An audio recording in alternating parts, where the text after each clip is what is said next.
miyo achieve e thuolo mar higni 5 mabiro man mondo mi tudruok makare obedi e kinda mago le mag bungu kachiel kod dhano kuonde mopogore opogore magidake. Kata kamano ng'ato nyalo bedo ni penjore ni kata tij KWS kopogore kod wechego mag rito le kuonde mopogore opogore magintiere e parks kata e conservancy, tij mar KWS en ang'o ahinya nyako tudore kod le mag bungu kachiel kod rito le mag bungu kod rito dhano, nikech wang'eyo ni le mag bungu seche moko nyalo dhi kuma dhano nitie, gino mamiyo dhano nyalo kata nego le mag bungu.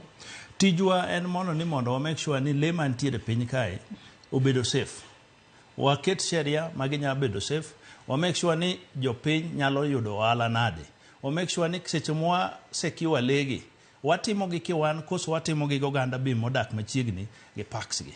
Koro interest marwa ni mondo wabed gi a collaborative approach mondo wa make sure ni community modak machiegni gi parks malegi nitiere omigi puonj, ong'isgi ni to ohala mane maginya timo, faida mane maginya timo ka gikonyo KWS bende mondo gi collaborate kodgi mondo kigiyud asara. To kata ka asara nitiere, benefits mage mantiere ma bende might be above asara magiyudo. So chenro man godo ni mondo wabed kodgi kanyakla, wang'isi kech kata king'iyo sani strategic plan mar current government en mane gidwaro mondo there is this goal mar better bottom up economic transformation agenda. Ere kaka inyalo yudo ni jok modak machiegni gi park nyalo bedo gi pesa e fuko gi.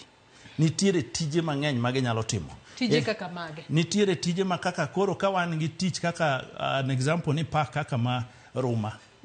Nitie ndalo moko ma lum bedo mang'eny to lum ni kelo mach donje park. Ere kaka oganda modak machiegni nyalo yudo thuolo mar tich mondo gikony ma gi make sure ni yore mantiere e park mar Ruma ginyalo donjo. Ere kaka yore gi nyalo betgi ore losogi mondo ka welo biro to welo bedo gi thuolo mar move around. Nitiere opportunities kaka maybe investment, gidwa bedo gi campsites, gidwa bedo gi cultural centers. So strategic plan ni bro guide wa ni to kwa dhi forward. Ere kaka wa incorporate communities modak machiegni e parks gi mondo gimbe giyud opportunity mondo by the end of the day ng'ato nyalo yudo tonglo moro ofuko ne mondo paro marach mar nego le kata paro marach mar wang'o i park mondo park owang' kik bed ne ng'ato.